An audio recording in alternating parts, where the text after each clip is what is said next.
नमस्कार, आप देख रहे हैं सी न्यूज भारत और मैं हूं आपके साथ प्रिया श्रीवास्तव। वक्त हो गया है उत्तर प्रदेश के खास बुलेटिन का, तो शुरू करते हैं उत्तर प्रदेश बुलेटिन का सिलसिला। अलीगढ़ में खैर विधानसभा के जरारा में डिप्टी सीएम ब्रजेश पाठक ने फोन से प्रबुद्ध वर्ग सम्मेलन को संबोधित किया। मौसम खराब होने के कारण डिप्टी सीएम कार्यक्रम में नहीं पहुंच सके।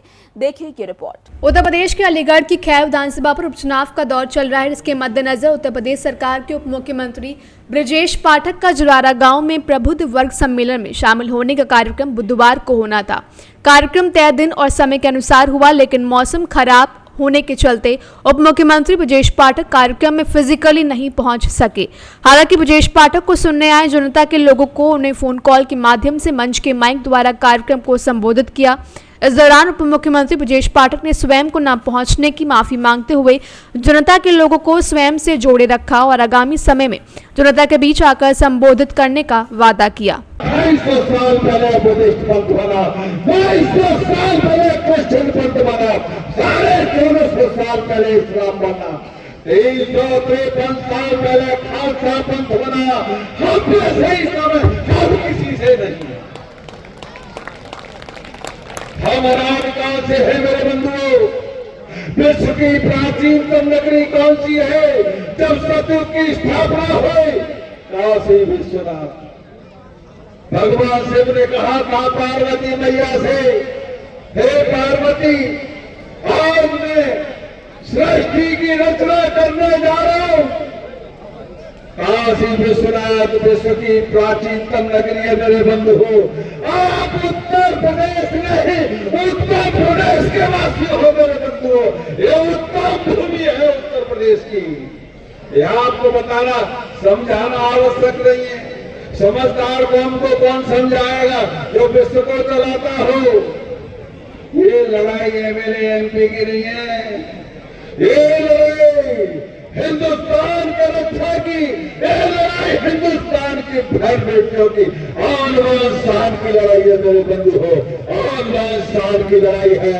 इसलिए एमएलए तो बहुत छोटी चीज। अलीगढ़ से सी न्यूज संवाददाता सोनम की रिपोर्ट। इसी के साथ रुक करेंगे बुलेटिन की अगली खबर का, जहां अम्बेडकर नगर में धड़ल्ले से अबॉर्शन करने का सिलसिला चल रहा है, जहां जिले के जिम्मेदार अधिकारी और मिलीभगत का मामला सामने आया है। इस रिपोर्ट में देखिए आखिर मामला क्या है। अम्बेडकर नगर जिले में अबॉर्शन करने का सिलसिला धड़ल्ले से चल रहा है। जिले के जिम्मेदार अधिकारी की मिलीभगत से यह खेल चल रहा है। नोडल अधिकारियों के संज्ञान में चल रहा सभी खेल, जिससे होती है मोटी कमाई। बिना डिग्री धारक डॉक्टरों के द्वारा चल रहे जनपद में अस्पताल, आखिर इसका जिम्मेदार कौन है? शहजादपुर के किरण हॉस्पिटल का पूरा मामला बताया जा रहा है। डॉक्टर उर्मिला पांडे का अबॉर्शन करने का बातचीत का वीडियो सोशल मीडिया पर वायरल हो रहा है। बताए से और देखो तो बहुत फर्क पड़ता है। नहीं तो ठीक है, लेकिन तब वहीं हिसाब से व्यवस्था करके लेके आए तो अगर हो सके तो वहीं लाके करवा दीजिए ना। तो अगर 3 तक है जी तो 5.5 लागी। अच्छा, और अगर ओकर ओवर है तो 8-9 लागी। अच्छा। अब देखे बाद अल्ट्रासाउंड तो हो सके तो हाँ देखो पहले अल्ट्रासाउंड वगैरह करवा करवा और अगर वैसे हो जाए तो अगर जो है 800-900 रुपया खर्च करिए चाहे आप पहले चेक कर लो, अगर बाद जैसे हो तो वहीं से बता कर वहीं करा दीजिए। जैसे आप देखे कहा थी देख लेंगे तो हम तो देख के बता ही दें इतना दिन का है। तो मैं 700 रुपया जब करवाना ही है तो 700 रुपया। हाँ तो यार हो जाइए एडजस्ट हो जाए इतना और क्या। हाँ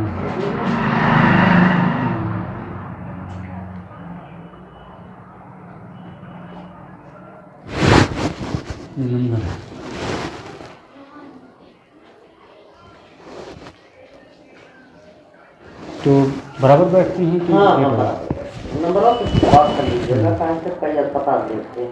अच्छा अच्छा।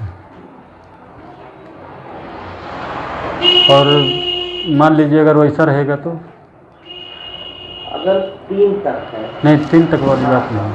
जैसे मान लीजिए दूसरी टाइप का रहे लबर वोल वाला मैटर का शादी वो टाइप का आना चाहिए ना।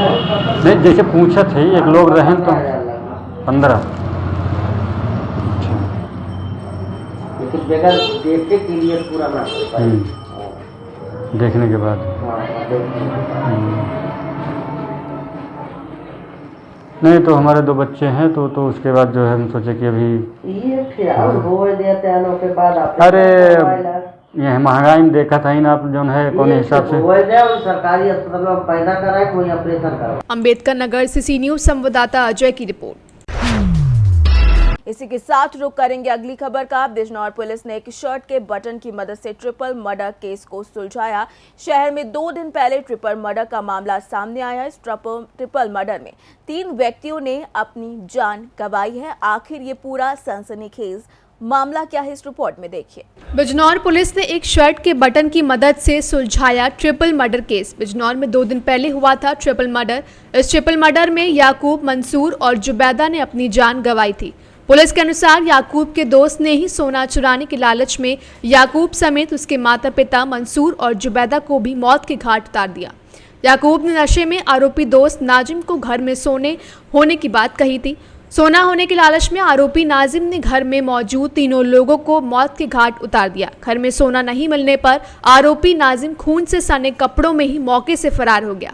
आरोपी नाजिम की शर्ट का एक बटन पुलिस ने क्राइम सीन से बरामद किया। पुलिस ने आरोपी नाजिम को गिरफ्तार कर लिया है। उसका खुलासा हुआ है, क्या पूरा मामला है, विस्तार से जरा बताइए।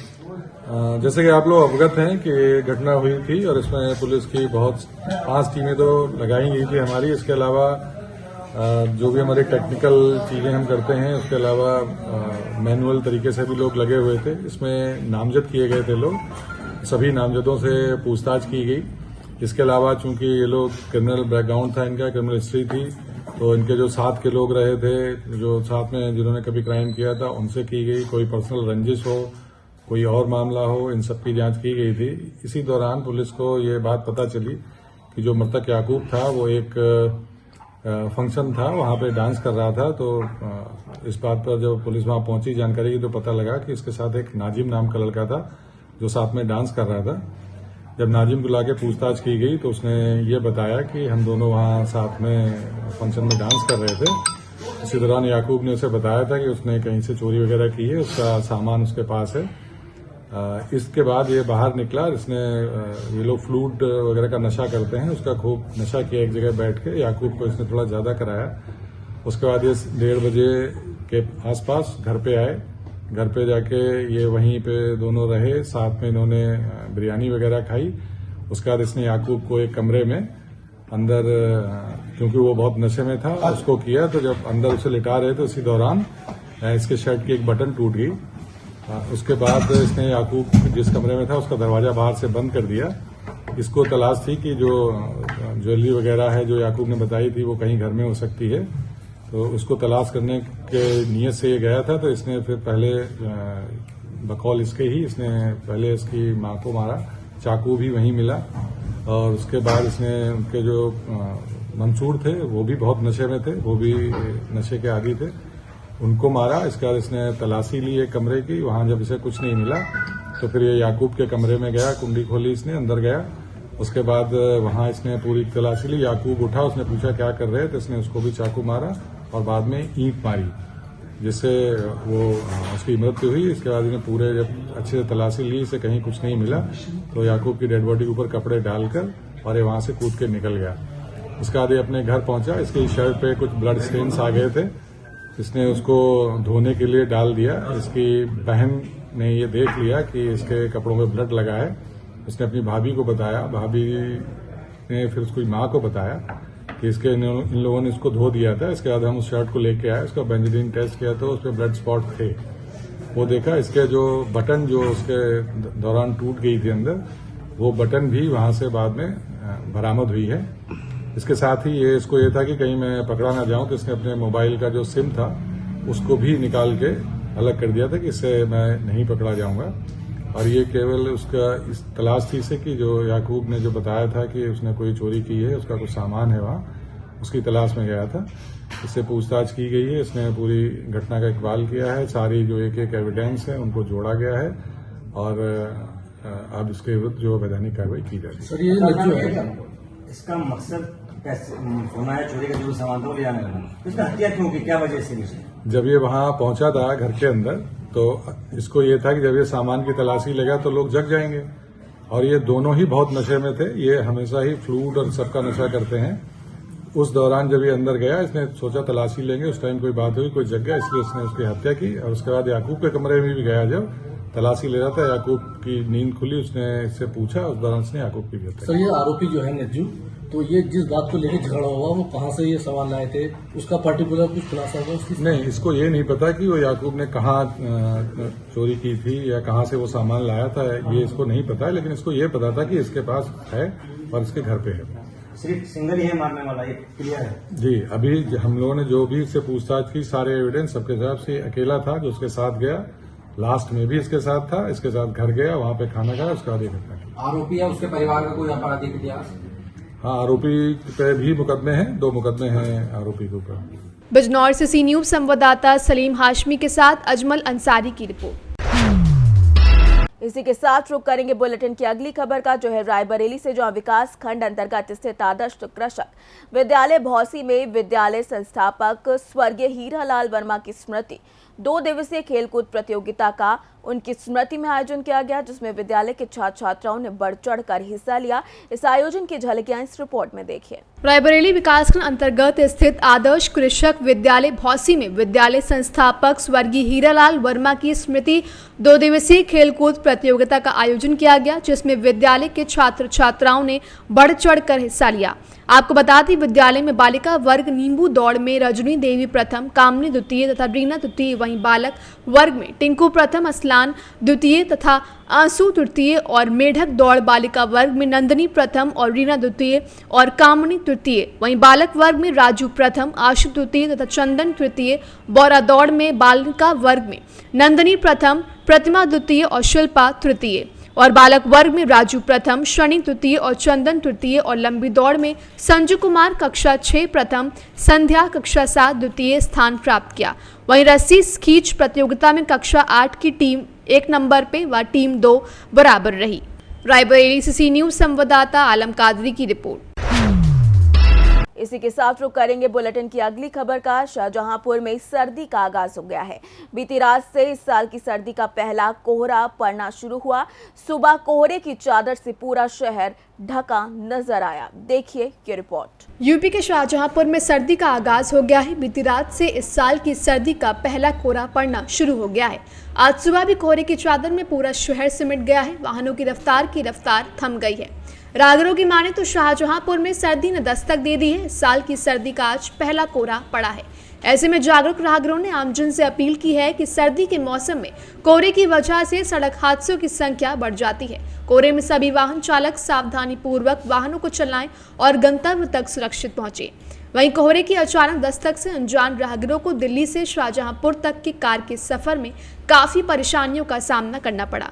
फिलहाल वह परिवार समेत सही सलामत अपने घर आज सुबह पहुंच गए। उन्होंने बताया कि बीती रात करीब 9 बजे वह दिल्ली से शाहजहांपुर आने के लिए चले थे। रास्ते में उनको अचानक कोहरे की चादर छाई मिली, जिसकी वजह से वाहन चलाने में काफी परेशानी हुई। कोहरे की वजह से बिल्कुल पास का भी नहीं दिख रहा था। बहुत तेज गिर रहा, फुहार भी गिर रही है। अच्छा, कब से पड़ा ये पूरा? ये कल से शुरू हुआ, बहुत तेजी। अच्छा, किस तरीके से लोगों को दिक्कतें हो रही? अरे लोगों ने दिखाना है सामने, ऐसे में एक्सीडेंट होने बहुत डर रही है। अच्छा, क्या कुछ कहना चाहेंगे लोगों से? लोगों ने जाए कहीं बहुत आराम चलावो गाड़ी। 11 बजे से शुरू हो गया था। किस तरीके का कोहरा पड़ने लगा है? लगभग क्या पहली बार कोहरा पड़ा है इतनी अच्छी तरीके से। अच्छा, सिटी में पहली बार कोहरा। अच्छा, ठंड का पहला दिन जी।